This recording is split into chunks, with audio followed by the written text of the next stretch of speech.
If you're ever under federal investigation and the FBI goes and talks to your neighbors and your family and your coworkers and your business associates, at the end of their interviews, they're going to fill out what's called a 302 report.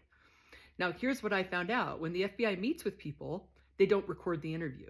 What they do is after they meet with them, they write their version of how the interview went. And usually it's a fairly one-sided, I've read some 302s. I'm like, did they really say that? But nonetheless, at the end of my federal investigation, I had boxes of 302s. I can't tell you how traumatic it is to read through those. What I found out was that there were a lot of people that had nothing to hide that were fairly straightforward. But the people that had their own stuff, they had some rotten things to say. It's always the guilty ones that want to point the finger, right?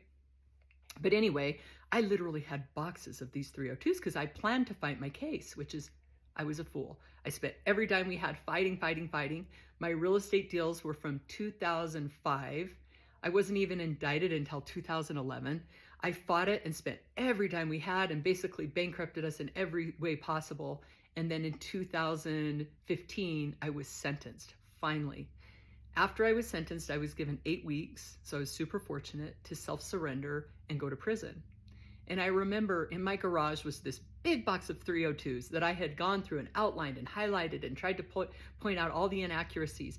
And it was the best feeling ever to take those 302s and throw them in the trash.